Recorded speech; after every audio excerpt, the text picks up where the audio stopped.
on travaille on est dans des choses sérieuses renseignement au service secret la ñu fas yéene waxtaanee tey ci li nga xam ne moom moo di chronique sécurité bi Pape Sané quand on parle de renseignement sénégalais bi lan la ci war a mën a sentir ci wàllu kaaraange ci boppam. waaw mais merci Aïcha xam nga ci wàllu kaaraange buñ ne renseignement rek mooy la partie bi nga xam ne le citoyen du ko gis mooy la partie de la sécurité et de la sûreté d'un État comme des personnes ba nga xam ne kenn du ko gis ñàkk gis googu nag loolu moo tax secret boobu ñu boole ko ci service waaw ñoom nag seen liggéey boo ko xoolee mooy maanaam xayma information ñu jël information à partir de la valeur de l'information ñu xool valeur am xool sérieux information bi loolu moom mooy nekk renseignement léegi nag bu ñu nee service de renseignement ci dëgg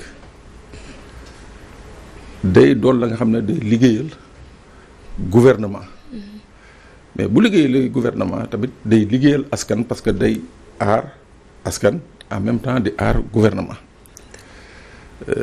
ci xeetu renseignement yooyu mu am ci yu bëri yu ñu mën a wax ci politique bi renseignement politique renseignement économique espionnage contre-espionnage yooyu yëpp boo ko boolee c'est un tout moom mooy nekk ce qu'on appelle les services de renseignement moo tax boo koy xool dans plusieurs pays dañu fexe ba toutes les entités yi nga xam ne dañuy yëngu ci wàllu sécurité mën a am un département bi nga xam ne très fort dédié à ce qu'on appelle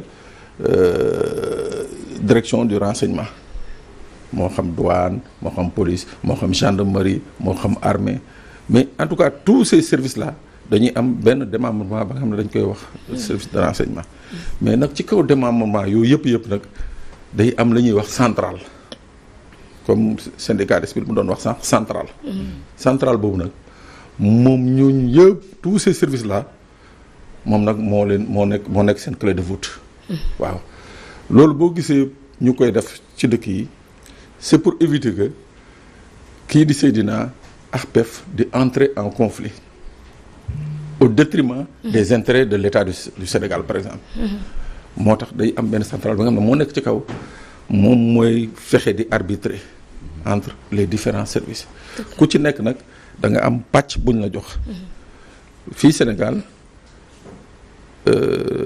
ni ñu defaree renseignement bi depuis le président bi mu ñëwee dafa créer benn délégation générale au renseignement qui a un rang de ministère parce que ki fa nekk il a un rang de ministre délégation boobu nag moo chapeauté tous les autres services de renseignement ci délégation boobu am na li ñuy wax la DGSE mi nga xam moom mooy la direction générale de la sécurité extérieure mooy ancien DDSE mooy anciennement direction de la documentation et de la sécurité extérieure kooku mooy daanaka ce renseignement militaire yi daanaka ñoo fa ëpp loolu mooy sécurité extérieure mooy lépp lu war a dugg Sénégal ñooñu ñoo koy aar ñooy fexe ba xam ko intercepter ko rendre compte autorité mu amaat beneen bi nga xam ne dañ ko naan direction générale de la sûreté de la sécurité intérieure DGSI moom maanaam mooy la nga xam ne fii ci biir réew mi moom moo koy toppatoo moom mooy xool Pape Sané fu mu jëm xool force occulte yooyu ñu doon wax xool force spéciale yooyu ñu doon wax fu ñu jógee seen ay lëkkaloo ainsi de suite ñoom dafa laaj formation spécifique wala la leen di tànn ci armée wala ci voilà police. Pour dire vrai damay dégg souvent ay nit naan y a des écoles de renseignement y a pas d'école de renseignement. D'accord. Maanaam soo xoolee ci yenn dëkk yi surtout les pays arabes ñoom c'est ci école yi sax école publique yi CM1 primaire secondaire ñoom foofu nañuy commencer di def seen profilage commencer di xool Seydina ne waaw à travers ses notes à travers ses fréquentations à travers li muy bëgg ainsi de suite ñoom noonu la ñuy liggéeyee c'est-à-dire dañ lay topp sur la durée soog la nag recruter. Aux États-Unis à peu près c'est le même cas. Mais il y a pas. Parce que j'avais suivi un film aux États-Unis ñoom defe naa ci école armée bi. dañuy tànn quelques éléments. di leen garder en aparté.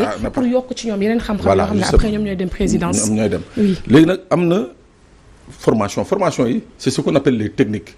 yi ñu lay jàngal les techniques de collecte les techniques d'analyse les techniques d'interception ak yooyu dañu koy jàngal mais. école renseignement nii moo tax des fois quand j'entends des gens dire que jàng naa ko ça me fait rire quoi parce que amul école y a pas d'école voilà soit on voit que PEF est prédestiné à ça ñu encadrer ko mu dem ainsi de suite c'est comme ça que ça se passe mais y a pas d'école spécifiquement voilà maintenant nag y a des rudiments et ficelles yi nga xam ne mun nañ la ko jàngal waaw ne la nan ngay ñëwee dugg ci mbooloo ba kenn attention kenn comme la xamee. du voilà kenn du xalaat ni que y a quelqu'un d'étranger parmi nous yooyu quoi ça des techniques d'infiltration yooyu mën nañu ko jàngal. mais école ou renseignement en tant que tel. léegi ça n'existe pas. est-ce que am na différence entre agent de renseignement ak indicateur parce que souvent nga gis ci koñ yi ñu gis koo xam ni dañ leen xelam àndul ak xelam wala muy sol souvent ay njaxas ak et tout ça ñu ne attention ne kii indicateur la lan mooy indicateur notion d'indicateur. voilà ça c'est on peut les appeler les agents de renseignement AR. ñooñu boo koy xool pour la plupart ay nit la yi nga xam ne les services ñoo leen di utiliser. mun nañu bañ a doon ay policiers mun nañu bañ a doon ay gendarmes mun nañu bañ a doon ay militaires ay civils nii rek mun nañu doon n'importe qui. d'accord voilà ailleurs c'est rémunéré. ailleurs c'est rémunéré par exemple ñu jël benn jaaykatu gerte wala jaaykatu beñe comme xam nañu Walf dañu bëgg a beñe ñu teg ko fii ci buntu kër gi moom voilà.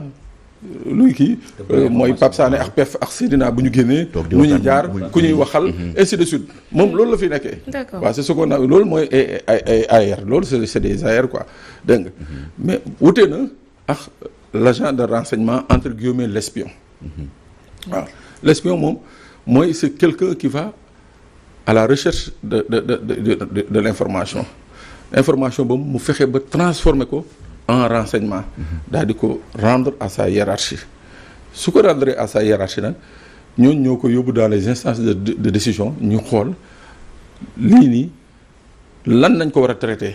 Est-ce que c'est une information ba nga xam ne la qualité elle est de source A mooy c'est-à-dire c'est la meilleure c'est la plus valable des renseignements c'est la mooy source A bi ou bien source B source ainsi de suite quoi donc foofu nañ koy évaluer quoi voilà mais de prime abord le renseignement c'est une information qu'on valide et à laquelle on donne une valeur voilà une information qui concerne peut-être la sécurité du pays wala boog dañ lay topp di rek pour xoolee say fréquentation pour mën la ko coller suba buñ la boo amee problème avec la justice mais tout à fait c'est là nag maintenant où c'est dangereux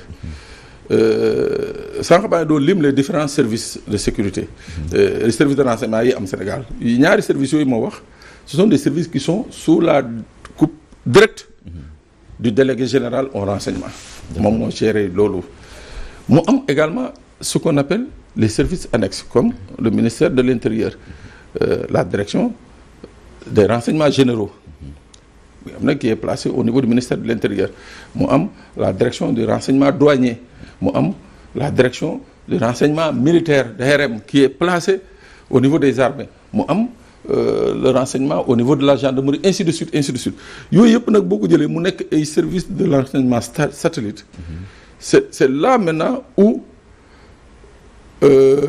li ngay wax ni di entrer en compte là à partir de ce moment on rentre dans ce qu'on appelle le renseignement politique soo jëlee la direction des renseignements généraux ou bien ce qui se fait à la gendarmerie la direction des renseignements de la gendarmerie li ñuy def c'est-à-dire c'est plus du renseignement politique waaw ñoom li ñuy def c'est plus une collecte dans le renseignement politique c'est-à-dire on sort maintenant du domaine du renseignement de l'espionnage du contre-espionnage c'est-à-dire li nga xam ne mooy aar dëkk bi maintenant dañuy xool Pape Sané lu muy def waaw dañuy xool PEF fu muy dem soxna Aïcha ku muy waxal ainsi de suite Seydina bëgg a nekk maire ainsi de suite est-ce que buñ ko xoolee bàyyi ko mu nekk maire dana baax wala du baax ainsi de suite voilà ñooñu ñoo yoree liggéey boobu mais liggéey boobu nag quelque part c'est dévoyé voilà c'est dévoyé.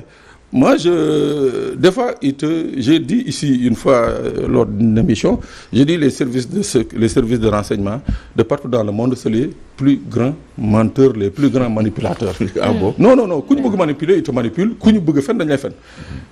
Président Wade, je prends à témoin Thierno Lo, le ministre Thierno Lo. Président Wade dem na ba benn moment, il a compris que on le manipulait, on lui mentait.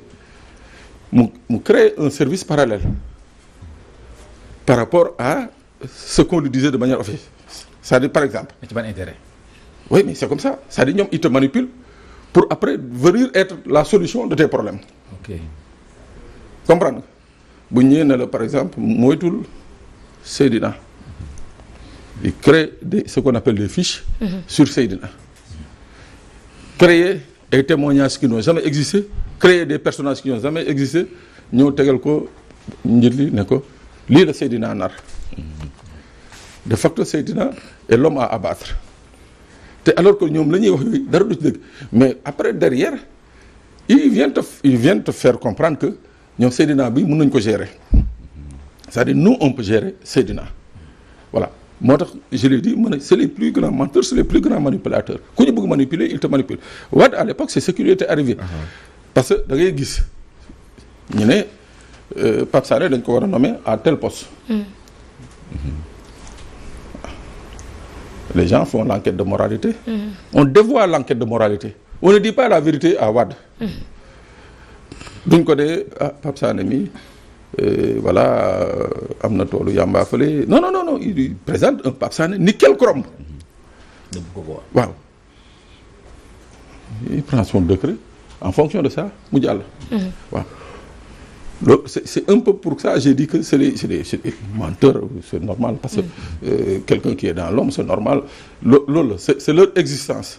Ils mentent pour avoir la vérité moo tax ils mentent pour manipuler également. Donc c'est ça mais aujourd'hui est-ce que kon tey jii duñu revenir tamit ci actualité parce que li nga wax nii mën na nekk sax ba nekk ci régime actuel bi parce que on nous sous-entend des forces occultes des commandos des choses yu nga xamante ni on a l'impression qu'on vit dans la terreur au Sénégal et que à la fin ñi ci doon jot ñëpp dañ leen a mujj libérer est-ce qu'en quelque sorte ñi def gëstu yooyu ba gis ko ci suuf wax ko ñi nga xam ne ñoo parce que d'habitude même le président Macky Sall il nous dit qu'il y a de ces informations yoo xam ne duñu ko divulguer ci kaw. Bon xam nga li fi xewoon ba ñuy wax ay forces occultes tout ça.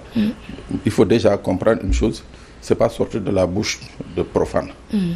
C'est-à-dire c'est les éléments de langage là c'est pas PEF c'est pas Seydina moo créé ces éléments de langage là. Ça c'est quelqu'un du cru qui sait justement ce que ça veut dire et jusqu'où ça peut aller.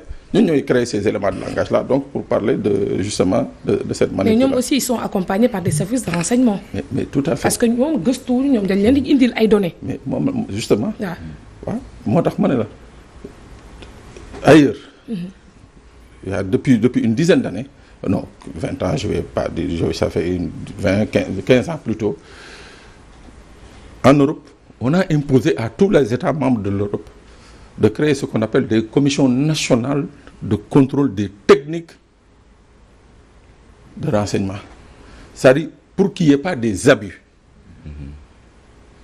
Qu'on vienne raconter du n'importe quoi sur PEF pour l'empêcher d'être ministre, qu'on vienne raconter du n'importe quoi, qu'on crée un personnage dithyrambique de Seydina. Voilà.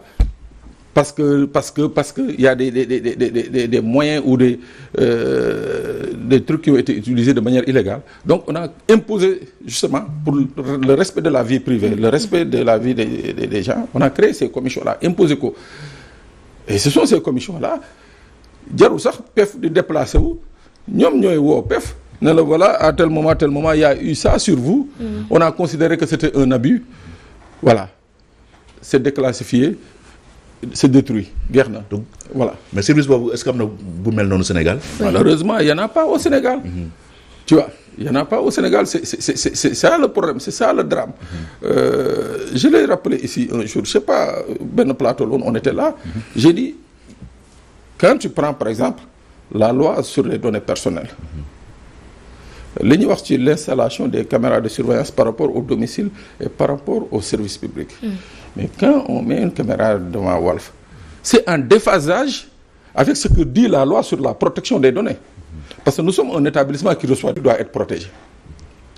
Et quand on met une caméra là, c'est mu ngi koy fàttali keroog sunu meeting bi caméra bi ni mu doon tourner nangam sax mais ça c'est un déphasage vis-à-vis de la loi. Est-ce que c'est pas dans le sens de protéger aussi? Oui, non, je suis d'accord. Oui.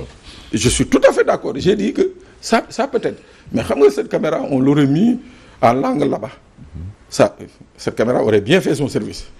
On l'aurait mis de l'autre côté, ça fera très bien son service. Mais qu'on le mette là, c'est une manière, pour moi, c'est une manière de mettre dans la tête des gens de Walf, et c'est ce qui vient à Walf. Attention, vous êtes surveillés. Faites gaffe. S'il y avait cette commission-là, elle allait mettre fin à cette pratique-là très rapidement. Wow. Mais quand même, les caméras de surveillance aussi peuvent aider sur plusieurs... Non, je n'en disconviens pas. Je suis d'accord. Oui, amoon na fi benn cambriolage fii en face Walfadjri, mais quand même la caméra de Walf a permis de disséquer quelques images mu fekkente ne gisul lépp. Non, c'est aussi, très bien. Waaw benn instant. Non, c'est bien. Enfin, peut-être que déggoo ci. Ouais, je sais. C'est-à-dire, quand il y a des abus, ce n'est plus bien. Waaw. Parce que xam nga tey jii quand on fait une collecte de renseignements, il y a personne d'entre nous qui sait quelle est sa destination. gars yi nee nañ ngay gën a wax olof parce que li ngay wax am na solo mais. waaw gars yi ma ne bu ñu defee par exemple bu ñu collecté ay renseignements. ci man ci kenn ci ñun xamul destination bi. waaw ça c'est vrai. waaw c'est vrai qu'il y a légalement des durées yi nga xam ne la loi mooy exiger à ce que lu ñu xam ci Pape Sané lu ñu xam ci PEF nañ ko détruire. Mais est-ce que du ñu dem fekk benn waaye comme Seydina ne ko kaay ma jox la lii ci PEF. C'est vrai.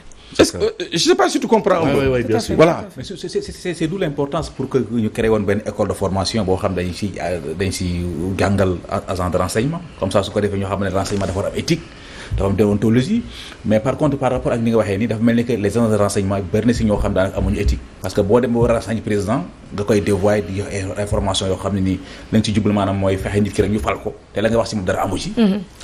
Très bien. Seydina, tu as posé une excellente question. moo tax sànq bi ma kii laajee renseignement bi ndax dafa am école wala tout ma ne ko non c'est à la base c'est par prédestination nañ lay tànn. c'est-à-dire bu ñu la ciy dugal dafa am ay valeurs yi nga xam ne moom lañ lay dugalal c'est-à-dire on te fait comprendre une chose c'est-à-dire que yow li nga xam ci PEF tu peux détruire PEF yow moo tax li nga xam ci PEF fexeel ba boo koy wax Seydina. da ngay compal Seydina li ci des nga jencal ko sa bopp yow xam nga ndax comprendre nga. léegi nag le problème qu'il y a mooy que quand il y a une multitude de services de renseignement surtout boo demee présidence ñu naan y a des Israéliens yu ñu fi indi. y a des Américains yu fi nekk. y a des ceci y a des cela. Parce que la présidence a son propre service. a son propre service. Oui. C'est-à-dire yooyu après day indi benn genre course au scope comme chez nous ici. Yeah. Chacun essaie de montrer ou bien chacun essaie de tout faire pour avoir un budget beaucoup plus conséquent. Donc cette rivalité entre nous. Rivalité bi. Donc chacun crée.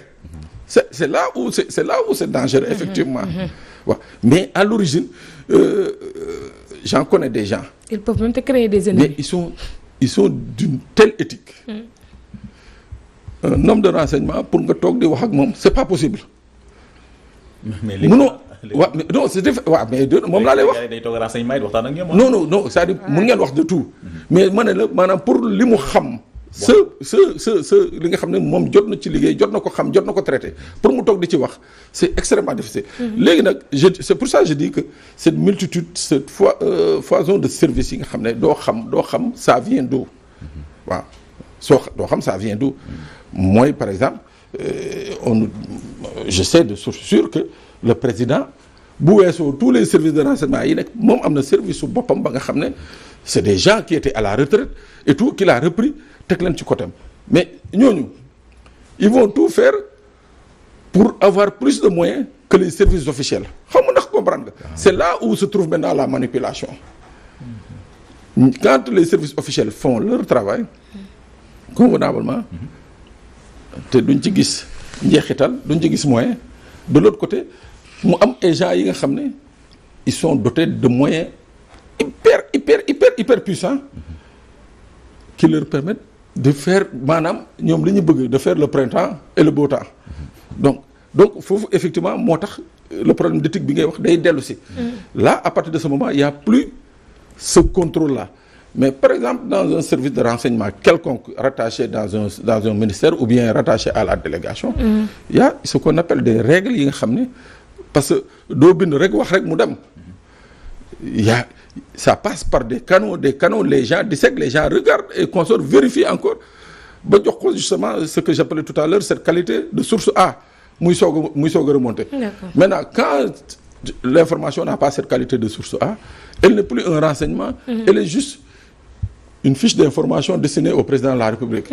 Ce n'est plus un renseignement, c'est de l'information encadré qu'on donne au président de la République. Mais Pape Sané, si toutefois le citoyen ordinaire toog na buntu këram comme tu l'as dit tantôt benn Anta Ndiaye may jaay gerte wala benn Moussa bi nga xam ne moom seet na ne njort na ne kii mu ngi koy persécuter wala mu ngi koy topp tout le temps est-ce que am na droit plaindre? Oui, am na droit plaindre. Parce que xam nga on parle de l'inviolabilité de la personne humaine. Donc loolu da ngay saisir le procureur de la République.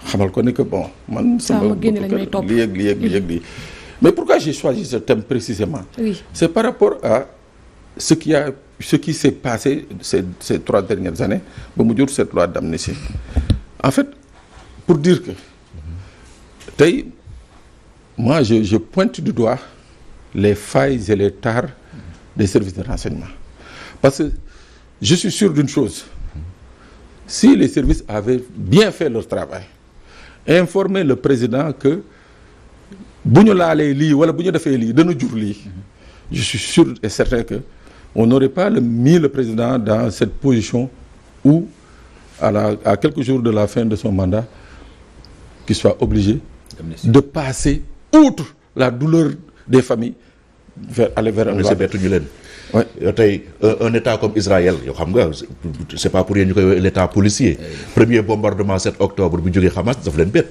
non bettu leen de. Benjamin Netanyahu dafa convoqué service sécurité bi leen mais lan nga doon xoolee ba yëgu leen woon lii. bettu leen de ah si. ça a été suscité c'est-à-dire maintenant l'histoire montre que ce qui s'est passé à Gaza ça a été suscité par Israël ñoo fexe ba affaire bi am. C'était pour pouvoir justement déclencher cette guerre. Ah mais amoon na effet surprise. waaw amoon na effet surprise quand même. Non, c'est-à-dire le premier bombardement du 7 octobre. Ouais. Oui, mais c'est normal. Netanyahu dafa def message à la nation ne moom yëgul xamul lu xew. service de renseignement la moo seen liggéey. Non, je suis d'accord. te loolu bu amee Israël xam ne état policier lañ ko tuddee à pour non je suis tout à fait d'accord mais waaw bref d'accord léegi on parle bien je suis d'accord avec toi. Bien sûr. Mais ça c'est vrai. Ouais. il y a des choses parce que partout dans le monde. li nga xam ne kenn mënu ko xaar kenn mënu ko séntu. Mais je dis que ce dont on avait donné la bonne information parce que c'est sûr et certain que politiquement les gens savaient que am na quelque chose qui est en train de se transformer dans ce pays. En fait foofu laay waxee. si waaw. nit ñi xam nañ ni que voilà il y a une colère interne. Il y a une violence interne bi nga xam ne mu ngi ci biir nit ñi.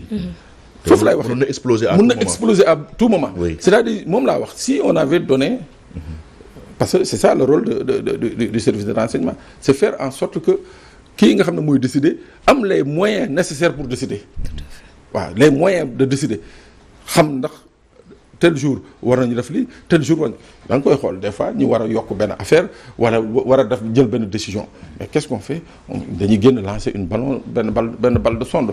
Ou bien on va xool benn journaliste ba nga xam ne comme PEF wala Sedina xam nañu baatam egg na am na fu muy egg ñëw waxloo ko pour après léegi préparer opinion bi xool réaction opinion bi. D'accord. Ok. suñ ci waxul rek ñu teg affaire suñ ci waxee rek nga gis ñu teg affaire bi ci suuf. D'accord. Voilà.